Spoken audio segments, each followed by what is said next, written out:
अस्सलाम वालेकुम। इल्म की शमा में आज मैं आप लोगों के लिए बिरयानी बनाने का इंतहाई आसान तरीका लेकर आई हूँ, ताकि आप लोग बग़ैर किसी दुश्वारी के आसान तरीके से बिरयानी बना सकें और बहुत ही लज़ीज़ बिरयानी बनती है। रमज़ान के दिन करीब हैं, तो देखते हैं बिरयानी बनाना। ये देखें, हाफ़ कप ऑयल हम बर्तन में डालेंगे और फिर आगे का प्रोसीजर आपके सामने है। मैं बिल्कुल भी इधर-उधर की बातें करके आपका टाइम ख़राब नहीं करना चाहती। आप लोग वीडियो को कंप्लीट देखें ताकि आपको आसानी से बिरयानी बनानी आ जाए और कोई भी ऐसा बंदा जिसे कभी बिरयानी बनाने नहीं आई हो, वो भी इस रेसिपी को देखकर आराम से ईज़िली बिरयानी बना सकता है। पाकिस्तानी कुकिंग, ख़ास तौर पे कराची की मशहूर बिरयानी आज आपके सामने है। इसमें हम आधा किलो मीट डालेंगे। आप मुर्गी भी डाल सकते हैं, मटन, बीफ, जो आपको पसंद हो आप वो मीट इसमें इस्तेमाल करेंगे। आधा केजी गोश्त हमने इसमें इस्तेमाल किया है। तेल को गर्म हो जाए जब, तो इसमें गोश्त डालकर आप इसे अच्छी तरह घुमाएं और मसाला जात, ये सारे मसाले एक साथ हैं और जो आपको इंग्रेडिएंट स्क्रीन पे नज़र आ रहे हैं ये तमाम वही मसाले हैं, लेकिन इनको पीस लिया गया है सिवाय आलम बुखारे को। ये जो साबुत आलम बुखारे आपको नज़र आ रहे हैं ये साबुत हैं और बाकी तमाम चीज़ें पिसी हुई हैं। इन तमाम मसाला जात को आप स्टॉप करके देखें किस तरह से ये सारे मसाला जात मैंने कहा बहुत लंबी बन जाती है वीडियो अगर एक-एक मसाले का मैं नाम लूँगी तो, इसलिए बहुत शॉर्ट करके आपके लिए आसानी के साथ वीडियो मैंने बनाई है। इसमें तमाम मसालों की क्वांटिटी भी लिखी हुई थी। आप इसको दोबारा से ज़ूम करके या स्टॉप करके पॉज़ करके भी देख सकते हैं। अच्छा, जिन बातों का मैं ख़्याल आपको रखने का बताऊँ उनको ख़ास ख़्याल रखिएगा। ये मैंने इस बिरयानी के अंदर पानी का एक भी कतरा इस्तेमाल नहीं किया। तेल गरम करके हमने गोश्त डाला है और गोश्त के बाद हमने मसाला जात जो आपको इंग्रेडिएंट्स मैंने दिखाए स्क्रीन पर, वो तमाम इंग्रेडिएंट्स डाल दिए हैं और इनको अच्छी तरीके से भूनना है। और इसके फ़ौरन बाद हम लहसुन और अदरक, पिसा हुआ लहसुन अदरक हमने इसमें डालना है। 2 चम्मच अदरक का पेस्ट और 2 चम्मच लहसुन का पेस्ट हमने ये इसके अंदर डाल देना है। किस्म का कोई पानी ऐड नहीं किया, इसे हमने अच्छी तरह से भूनना है और जब इसका तेल बिल्कुल अलग हो जाए और गोश्त का पानी जल जाए, ये है देखें, ये सिर्फ तेल आ गया और पानी बिल्कुल भी नहीं है इसमें गोश्त का, और ये सब कुछ भुन चुका है। अब हमें इसमें टमाटर, जो कि हमने तकरीबन 1.5 पाव टमाटर काटे हैं, 1.5 पाव टमाटर हम इसमें शामिल करेंगे। छोटे टुकड़ों में काट लेंगे टमाटर को। 1.5 पाव टमाटर लिए हैं और हरी मिर्च जो है वो हमने 10 से 15 हरी मिर्चें इस्तेमाल की हैं। इसमें हर साइज़ की हरी मिर्चें हैं। लेमन हम इसमें से थोड़ा अलग कर लेंगे, इसका एक अलग प्रोसीजर मैं आपको ट्रिक बताऊंगी जिससे इसकी लज्जत बहुत ही ज़्यादा अच्छी हो जाएगी। मिर्चें जो हैं वो बड़ी भी हैं, छोटी भी हैं, इन सबको काट लेना है, कुछ साबुत भी रख देनी है। इससे जो है ना बिरयानी की लज्जत बहुत ही अच्छी और अलग सी, यूनिक सी, बहुत अच्छा टेस्ट आता है। अच्छा, ये जो मसाला हमने डाला है इसको हम अच्छी तरीके से घुमाकर ढक्कन ढक कर रख देंगे। अच्छा, इसके साथ साथ मैं आपको बताती जाऊँ कि जो बाज़ार की जो बिरयानियाँ मिलती हैं, ख़ास तौर पे कुछ बिरयानियाँ बड़ी मशहूर हैं तो उनके जायके बड़े अच्छे, ठीक है, लेकिन मैं आपको बताऊँ कि उनके साथ प्रॉब्लम क्या है। वो लोग मसाले का कलर जो होता है ना, मसाले का जो रंग बिरयानी में असल जो इसमें आएगा वो नहीं होता उसमें। हालांकि इसके अंदर मसाला जात इतने नहीं होते जितना ये जर्दे का रंग डाल देते हैं। आप देखें, ये मैंने जो दही इसमें इस्तेमाल की है, तो ये दही जो है वो 3 दिन तक मैंने इसको फ्रिज में रख दिया था। ये 3 दिन पुरानी योगर्ट मैंने इस्तेमाल की, क्योंकि 3 दिन तक अगर आप इसे फ्रिज में या डीप फ्रीज़र में मैंने रखी थी, देखें जमी हुई है। तो जब गोश्त थोड़ा भुन जाए और अच्छे 1 घंटे तक वो पक जाए, इसके बाद आपके पास कोई भी दही हो फ्रिज में रखा हुआ 1 से 2 दिन 3 दिन पुराना, वो ज़रा खट्टा हो जाता है, तो ये लज्जत और ज़्यादा जो है वो बिरयानी की बढ़ जाती है।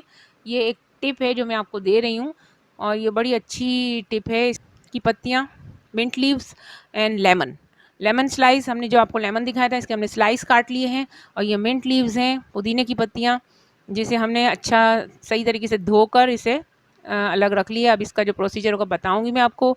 चावल मैंने 3 पाव लिए हैं, यानी कि 1 किलो में थोड़े कम 3 पाव चावल लिए हैं और इसको अच्छी तरीके से आप देखें बासमती चावल लिए हैं। कुछ लोग सेला की बनाते हैं, तो सेला चावल जो है वो मैदे पे बड़े भारी पड़ जाते हैं, इस वजह से ये सेहत के हिसाब से अच्छे नहीं होते सेला चावल, इसलिए मैं बासमती राइस यूज़ करती हूँ जब भी बिरयानी बनाऊँ। बाकी आम दिनों में तो जैसे कोई भी हल्के फुल्के चावल भी चल जाते हैं। बिरयानी में बासमती राइस बहुत ज़रूरी है, उसको अच्छी तरीके से धोकर आप भिगो दें, तकरीबन आधा घंटा आप चावलों को भिगो दें। गल चुका है और अब इसमें हमको आलू डालने हैं। आलू हमेशा गोश्त के गलने के बाद डालें। मैंने काट के रखे थे, पानी में भिगो के रख दें ताकि इसका देखें इसमें सिर्फ आलू डाल रही हूँ, पानी इसका मैंने पहले ही निकाल लिया है। मैंने आपको पहले ही कहा था मैं बिरयानी में पानी का इस्तेमाल मैंने बिल्कुल नहीं किया गोश्त गलाने में। आलू को डालकर आप तकरीबन 15 मिनट तक दोबारा आप इसको ढक कर रख दें और इसको 15 मिनट तक आलू को गलने का इंतज़ार करें। तब तक आप जो है वो चावलों को उबाल लें। चावलों को उबालने के लिए मैंने पतीला चढ़ा दिया है और इसके अंदर फुल पतीले को भरकर इसके अंदर 3 पाव चावल, यानी 1 किलो में 1 पाव चावल कम, मैंने इनको अच्छी तरह धोकर गर्म पानी का पतीला जो है वो रख कर इसके अंदर मैंने चावल डाल दिए हैं। इसको अच्छी तरीके से बॉयल आ जाए और देखें जब एक कन्नी कच्चा रह जाए, यानी सिर्फ एक कन्नी रह जाए चावल की, तब तक आप इसे पकाएंगे। बिल्कुल फुल ना पका लीजिएगा। देखिए ये पक गए हैं, अब ये एक कन्नी रह गई है और ये इतने बड़े बड़े खिले खिले चावल हैं। बासमती चावल अगर इस्तेमाल ना करें तो बिल्कुल भी आपकी बिरयानी में रौनक नहीं आएगी। इसलिए छन्ने में छान लिया है, उसमें ठंडा पानी खूब डालकर मैंने छन्ने में छान लिया है और छन्ने में जब पानी सारा निकल जाए तो फिर मैंने एक तय जो है वो इसको चावल की पतीले में लगाई है, यानी कि चावल नॉर्मल टेम्परेचर पे आ गए हों। गरम गरम चावल बिल्कुल भी ना डालिएगा, पानी डालकर निथार लीजिएगा। छन्ने में ये प्रोसीजर होता है, सबको मालूम होगा, नहीं पता हो तो मैं बता रही हूँ। छन्ना इसमें इस्तेमाल होता है। छन्ने के से छने बगैर अगर आप चावल डाल देंगे तो आपकी बिरयानी कभी अच्छी नहीं बनेगी। एक ते चावल की डालने के बाद फिर हम इस पर जो पकाया हुआ गोश्त है, जो हमने अभी अभी पकाया है, गरम गरम गोश्त आप इसमें डाल दीजिए और इसका तमाम जितना भी इसका रस्सा है जो भी बना हुआ है, इसमें पानी तो है ही नहीं, ये टमाटर के पानी से ही पका था। इसमें देखिए ये तेल और मसाला है, आपको नज़र आ रहा होगा करीब से। आप इसमें पूरी तरह से चारों तरफ इसको फैला दें और कुछ लोग 2 से 3 तह चढ़ाते हैं, तो मैं सिर्फ और सिर्फ एक तह नीचे चावल की मोटी तह चढ़ाती हूँ चावलों की। इसके बाद फिर मैं गोश्त और इसका तमाम रस्सा डाल देती हूँ और फिर इसके बाद ये जो लेमन स्लाइसिस थे, ये लेमन स्लाइसिस मैं इस पर रख कर सजा देती हूँ गोश्त के ऊपर और फिर इस पर मैं पुदीने की पत्तियाँ डाल देती हूँ और सजाकर इसके ऊपर चावलों की दूसरी तह लगा देती हूँ। ये सारा प्रोसीजर मैं आपको बता चुकी हूँ। हमारी बहुत सारी अभी ये देखिएगा, आगे इसकी कंडीशन मैं आपको फुल बताऊँगी। पूरी वीडियो है, कंप्लीट देखेंगे तो आपको फ़ायदा होगा। अगर लोग ये कहते हैं कि भाई जल्दी से बता दो, तो जल्दी से तो काम चलाओ काम होता है। रमज़ान आने वाली है, मैं आपको ज़रूर बताऊँगी बहुत सारी डिशेज़ जो मैं बनाती हूँ। है हमने तय चढ़ाकर उसको दम पे रख दिया बिरयानी को। अब देखें अब प्याज का क्या करते हैं हम। ये प्याज मैंने स्लाइसर्स के ज़रिए से काट लिए, गोल गोल कतले कटते हैं, बिल्कुल बारीक कटती है। ये स्लाइसर आम बाज़ार में मिल जाते हैं, कोई ज़्यादा महंगे भी नहीं है। मैंने जब ख़रीदा था तो बहुत सस्ते थे, 250-300 के मिलते थे। खैर अब तो ये 500-600 के तकरीबन अंदाज़न मिलते होंगे पाकिस्तान में। तो ये स्लाइसर से मैंने 6 से 8 अदद प्याज काटी हैं और इसमें से 2 से 3 प्याज के जो ये बने हुए हैं लच्छे जो मैंने काटे हैं, इसको मैं तेल गरम करके इसमें ब्राउन करूँगी। तेल गरम करके ब्राउन जैसे ही हम ब्राउन कर लेंगे इस प्याज को, हम इसकी तह ऊपर जो हमने दम पर रखी है बिरयानी, इस पर लगा देंगे।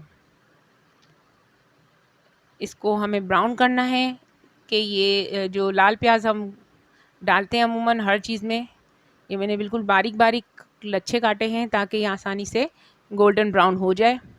और इसका जो तेल है बचा हुआ, जो इसमें अभी हम ब्राउन करेंगे, देखें ये हमने प्याज भी डाल दी और ये तेल भी हमने इसके ऊपर डाल दिया। ये कितनी खूबसूरत लग रही है पतीले के ऊपर सजी हुई। इसका तेल भी हमने इसी तरह से ऊपर फैला दिया इसके ऊपर की तह के, और हम इसको ढक्कन ढक कर जो है वो फिर से दम पे रख देंगे, जैसे दम पे पड़ी हुई थी ऐसे ही। इसके ऊपर हमने चम्मच रखा था, इस वजह से चम्मच के निशान आ गए हैं। अब देखिए हमने सलाद भी बना ली है, इसमें खीरा टमाटर वही कटी हुई जो प्याज थी बची हुई, वो हमने सलाद के लिए एक्स्ट्रा ज़्यादा काटी थी।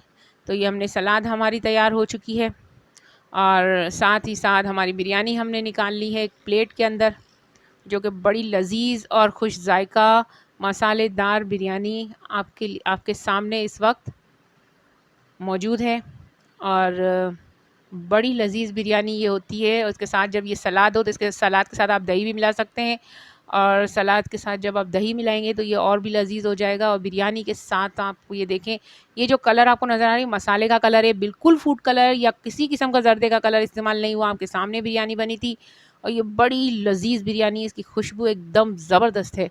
आपको अगर वीडियो पसंद आई हो तो लाइक करना हरगिज़ ना भूलें, और जब ये आप पकाएँ, इस रेसिपी को इस्तेमाल करें तो मुझे ज़रूर बताइएगा मेरी वीडियो को में कमेंट ज़रूर कीजिएगा कि आपको ये बिरयानी जब आपने खाई, मेरे तरीके से बनाई, तो आपको कैसी लगी।